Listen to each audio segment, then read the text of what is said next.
Thank you both. I appreciate it. Thank you, Senator Manchin. Senator Blackburn, please. And thank you, Mr. Chairman, and thank you to each of you for your time to be here. Mr. McCord, I so enjoyed my conversation with you and talking about the Stennis Center. Thank you. And the work there. I enjoyed my time on their board. Mr. Moultrie, we've talked some about China and the China threat. You and I discussed that on the phone. And as we look at the cyber attack that we are currently enduring, I guess you would say, I'd like for you to talk a little bit about how you would go about assessing the China threat in the non-Indo-PACOM AORs.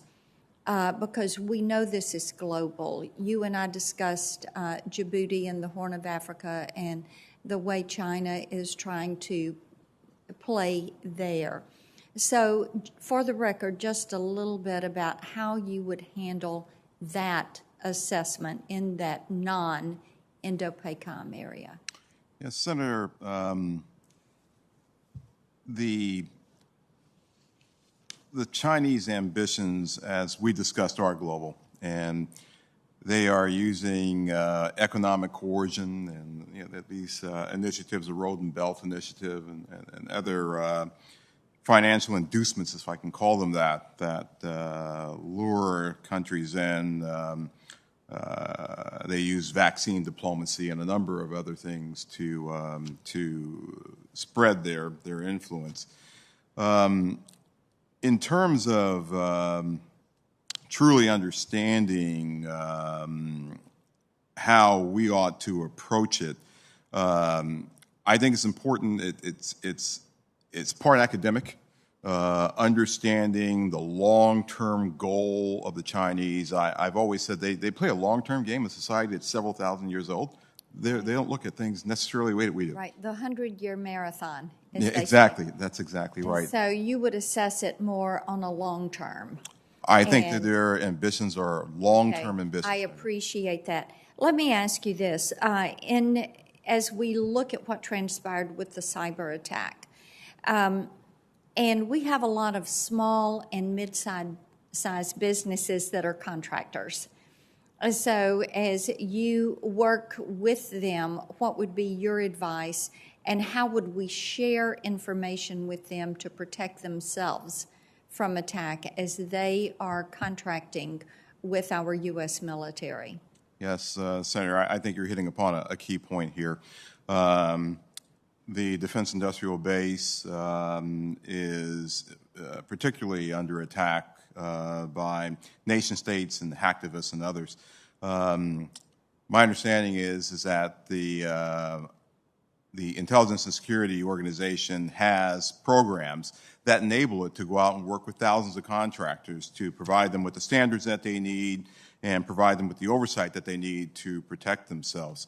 I think that we have to continue to not only have those types of programs, but the public-private partnerships that will enable us to share information with them, and the encouraging of these companies to understand the threat and to take good hygiene methods to protect themselves. If confirmed, I'd devote myself to really pushing in that area, Senator. Okay.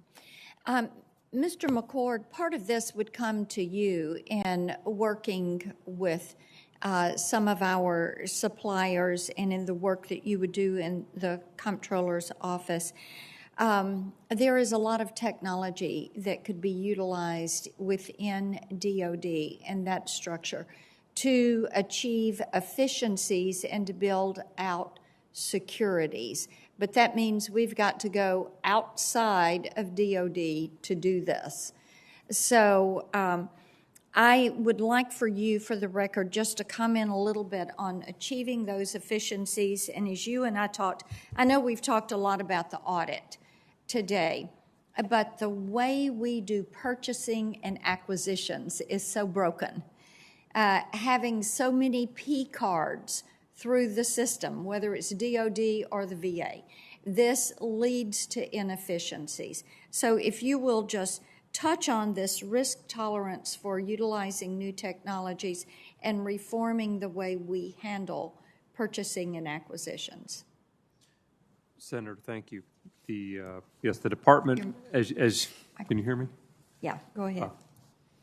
The department has both a large, as you know, acquisition workforce and a fairly large financial management workforce of about 50,000 people. There are a lot of players with responsibilities up and down the chain, and I take your point, and I agree with you that we should look at ways that we could streamline and maybe have purchasing be at higher levels or more efficiently structured. We do have, for a variety of reasons, somewhat of a decentralized execution model in the Defense Department. Each state's National Guard has its own people responsible for its finances, for example. Every command has its own, and that is something that we should. Good afternoon, I agree. We folks, should and look I'm at whether happy to modern be joined technology by, allows us Senators to streamline and centralize perhaps a little more without losing the ability for someone on the ground to be able to raise their hand and solve a problem that they know about that somebody up here at headquarters does not. Well, indeed, there is room for improvement, and we hope that when it comes to the financial management and also the purchasing and acquisitions, we can see some of that improvement. Thank you, Mr. Chairman. Thank you, Senator Blackburn. Senator Petersall, please.